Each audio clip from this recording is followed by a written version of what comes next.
Now then, YouTube, hope you're all well. It's nice to have you back.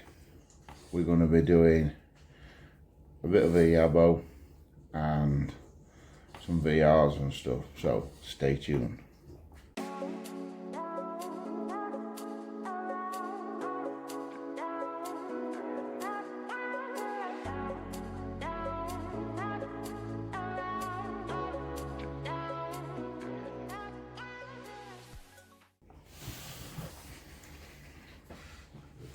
How we're going?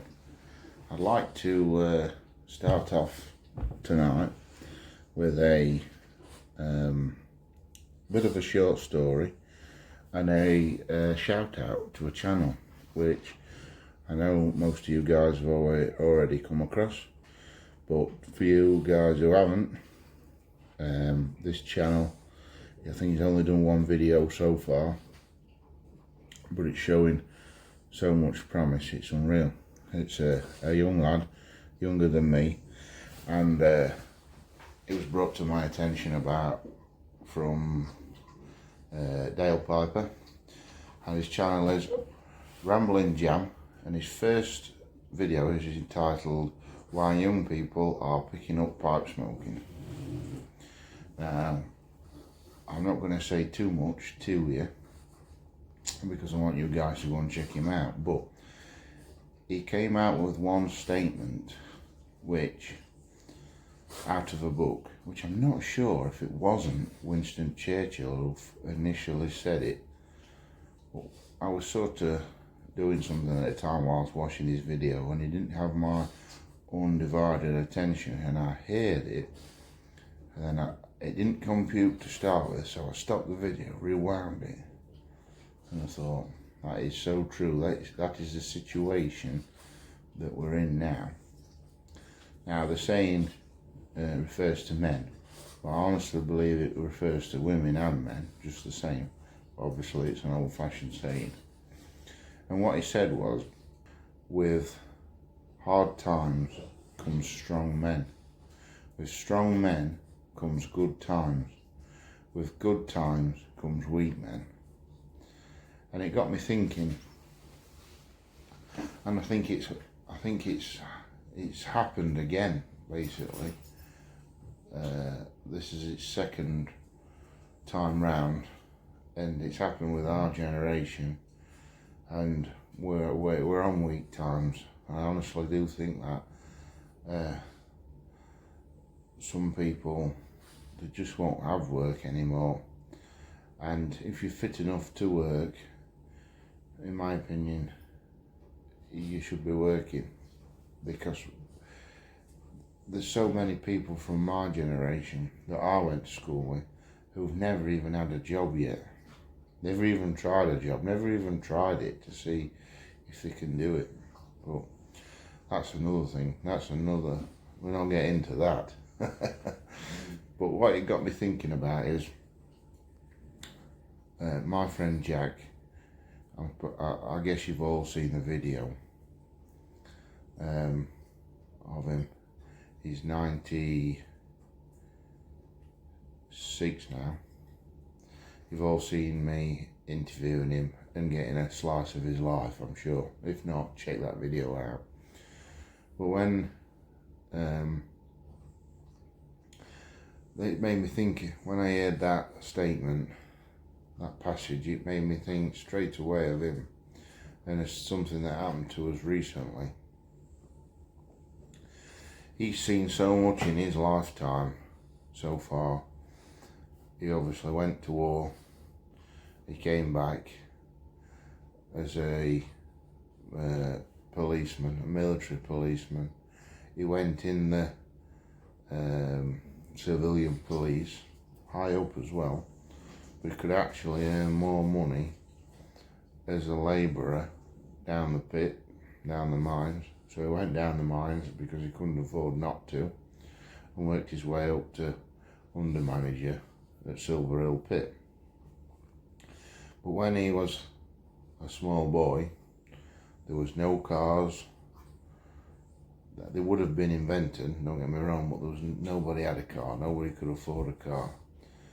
So he's gone from cart tracks and nobody having a car and only one tap in corner of a house if you're lucky, to everything that we've got now, man on the moon. And just, if you want to nip, you could nip to America now, couldn't you? Book a plane tomorrow and straight to America. None of that. And his mindset, he's never forgot that, and his mindset is something we could all learn from. I mean, I don't throw things away. I eat things out of date and one thing and another. But the other day there was some oranges in his fruit bowl,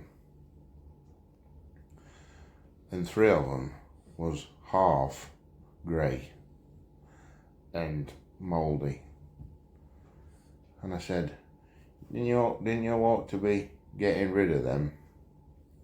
I said, because they're turning all other fruit, and you've got a bowl full of oranges. And he said, well, lad, he said, I'm gutted about them oranges. I said, why? He said, well, I couldn't buy any loose oranges, so I had to buy a net of oranges. So I think that's about 6. He said, I can't eat that many because of tablets what I'm on, and they're going off, and I'm determined to eat them.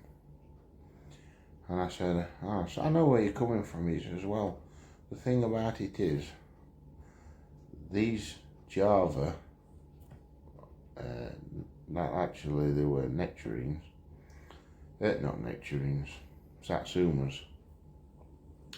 He said they've been picked and grown overseas with care, processed, and then put on a boat, shipped all over the world to England, and then brought in a lorry to a shop, and then somebody's got that orange off that lorry and put it on that shelf, and then somebody else has got that orange and took it to check out, and then and brought it to me.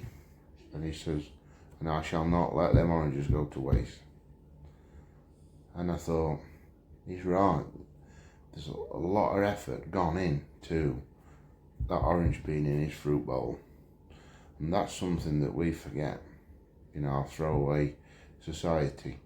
And that's one of the things that I think this saying can be referred to, where we've got the good times now, and it's made weak people because we don't realise how lucky we are with something just as simple as that orange. That's only my opinion. Now, let's look on the bright side. I don't know when it was. I don't know whether it was October or November, but the Pipe Club of London book comes through the post, as I'm a member of the club.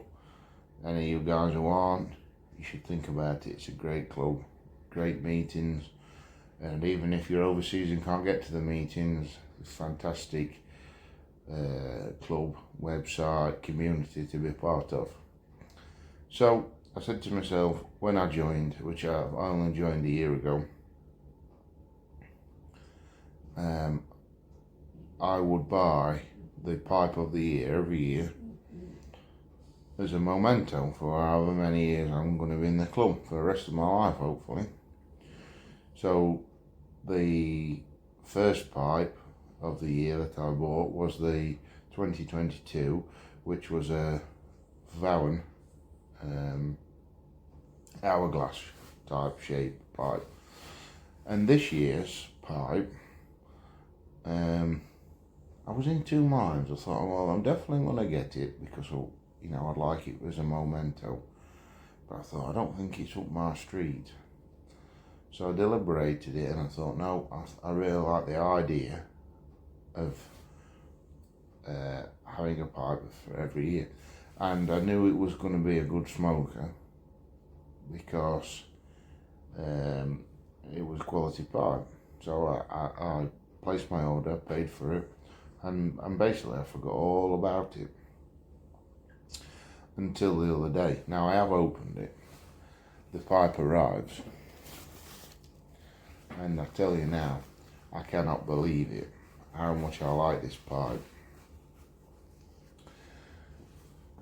So it is a P. Jefferson of Denmark, and I'm going to class it as a stubby sandblasted acorn. I hope that's right, and there it is. There's still a filter in it because I've only just finished smoking. Let's take that out.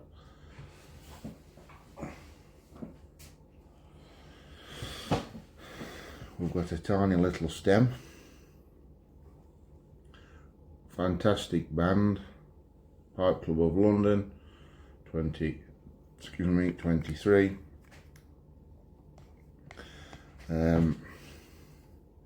Massive bowl.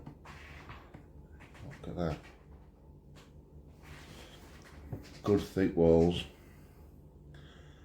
And I was just blown away by it because it was a double whammy. One, I was thinking, what is this package? And two, I was thinking, when I opened it, wow, I'm so glad I bought it. So it goes to show you that sometimes you don't like how a pipe looks on paper, but when you get it, it knocks your socks off. So that is the P. Jefferson. I don't know if there's any of these in stock, but the other day when I checked on the website in preparation for this video, there was. I'm sure there was. So if you fancy one, I have got quite big hands, so just bear that in mind. If you fancy one, get yourself over there. What else have I got on this list? So about 2 days ago, I was watching Slow Mo Randy's channel, and I was looking at his fantastic knife collection.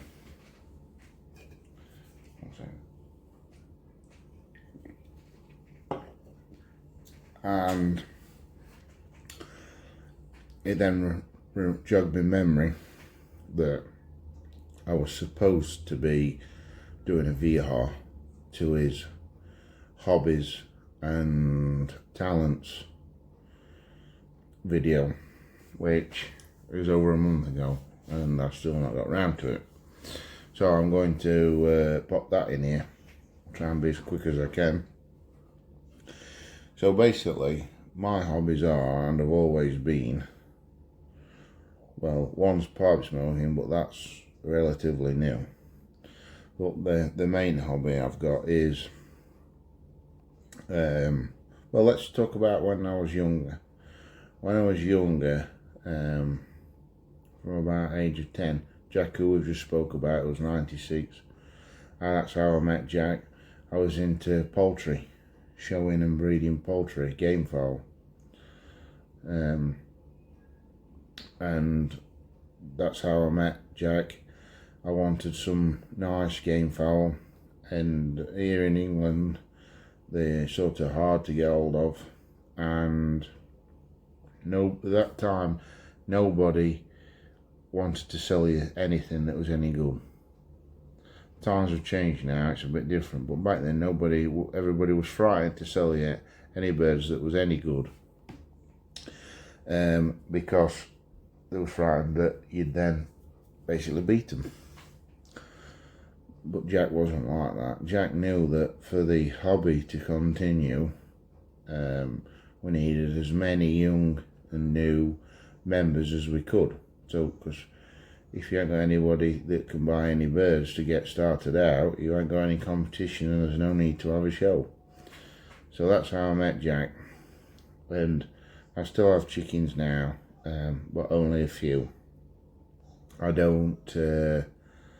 don't show anymore because of work commitments, and little Ruby, who's not very well and she's upstairs unsettled, you can just hear on the monitor there, but my wife's with the monitor. So and obviously Jack then got me into shooting, and conservation. So that's what always been a big part of my life. Even now, I like to get out with a gun whenever I can. And then obviously the pipe smoking, we can do that while doing any of them hobbies. And then the other main hobby is I like to restore classic vehicles. I've restored many vehicles since I could, before I could drive really. My first restoration was a Land Rover 90, and I bought that when I was 17 for £1,500 and built it, took it to bits and rebuilt it from the ground up on a galvanised chassis. And then there's been many Land Rovers since then, a few classic cars. There was a 205 GTI, it was lovely. I've currently got the Rolls Royce Silver Shadow, which has been mechanically restored. I'm just waiting for my friend to paint it, and then hopefully we can get out in that to the pub for a shandy and a pipe. There was the Digger, which you guys have all seen, and many Land Rover repairs, and one thing which they're all on the YouTube channel for you to see. And now we're currently doing the Westfield. So basically that's my hobbies. Shooting, poultry not so much, pipe smoking, and restoring classic cars and such like. But it's all work dependent at the moment, sadly. So I'm sorry it's been so long, and I've definitely been rambling on long enough now. I'm hoping in the next few minutes to start another video, which will be a VR to Daryl. We'll get to that soon. So I think that's all that I wanted to say really. So sorry for being so long and getting back to you, Slow-Mo Randy, but that's basically my hobbies. Oh, that's what I was going to mention. The problem with me is, like this Westfield, so the moment it's been built, it'll be lovely, shiny, you know, everything. Well, I sort of lose interest then. You know, I will drive it and I will enjoy it, but for me the fun is in the restorations rather than driving the vehicles. And I don't want to sell them once I've restored them, so I'll just end up with a shed full of cars. And it's not good to have classic cars and not drive them, so we'll have to come up with a solution. But until next time, keep it lit. Thanks for watching, guys.